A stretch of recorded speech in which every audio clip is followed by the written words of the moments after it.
Welcome to the Explainer. Every single day we make literally countless decisions about what to buy, how to spend our hard-earned money, and what's ultimately going to bring us the most satisfaction. But have you ever stopped to think about how we actually make those decisions?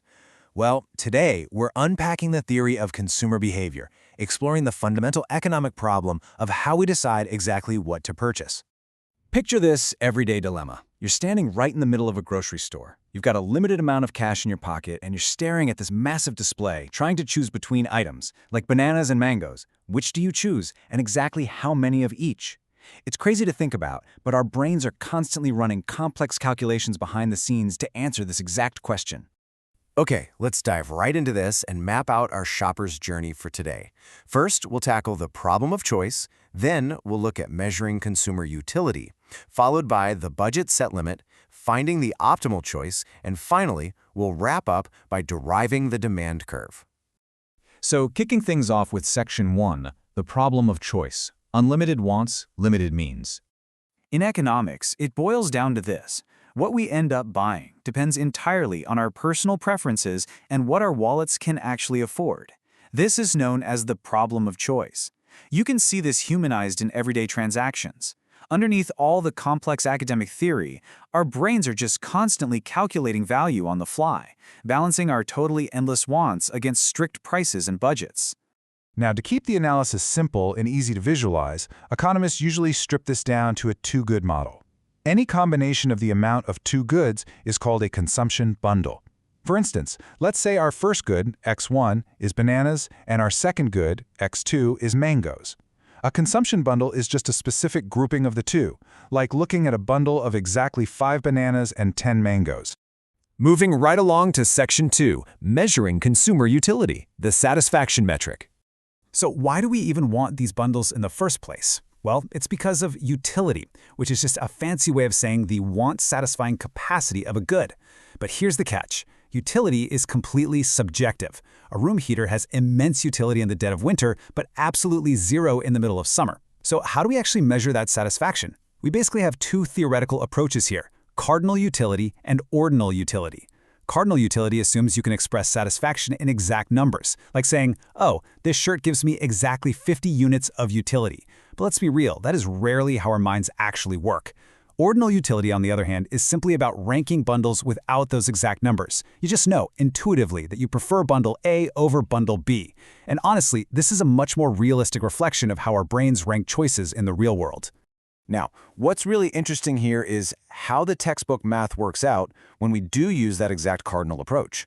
Let's think about the relationship between total utility and marginal utility. If eating 4 bananas gives you 28 units of total satisfaction and eating 5 gives you 30 units, that 5th banana added exactly 2 units of satisfaction. That change, those 2 extra units, is what we call your marginal utility. But, there is a real-world feeling we've all experienced: diminishing returns. As you keep eating more and more of those bananas, your marginal utility doesn't just stay at 2, it drops. Eventually, you get totally sick of bananas, causing your total utility to flatline and your marginal utility to hit 0. If you force yourself to keep eating them after that, well, that marginal utility actually becomes negative. Which brings us to Section 3, the budget set limit, facing reality. Okay, we've daydreamed a lot about what we want and what satisfies us, but now we have to pivot to what we can actually afford. This immovable constraint is called your budget set.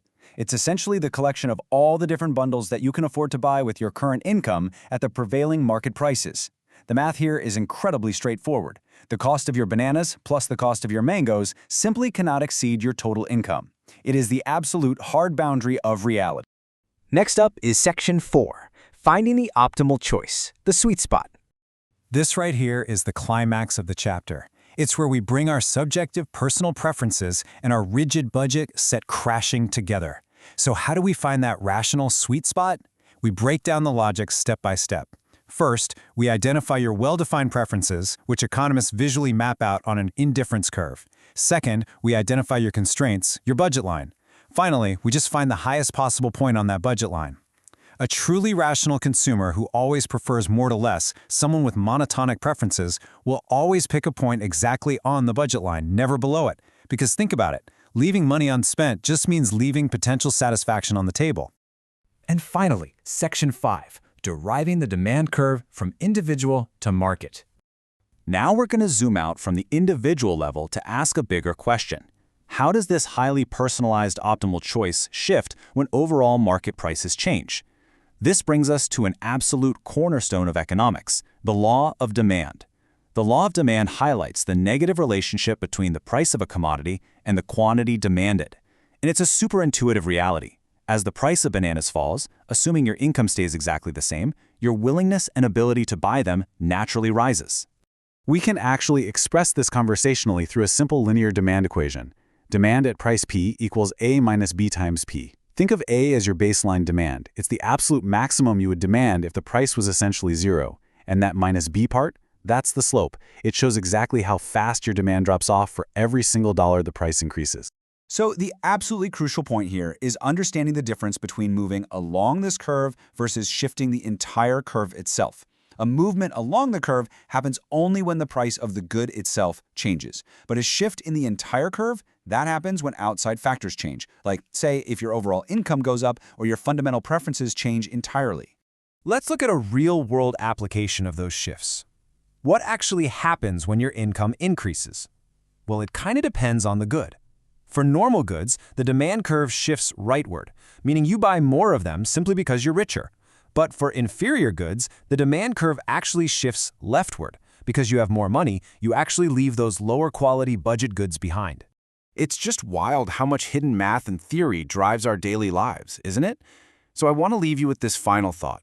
The next time you are standing in the grocery store, staring down those bananas and mangoes, ask yourself, are you truly maximizing your utility exactly on your budget line?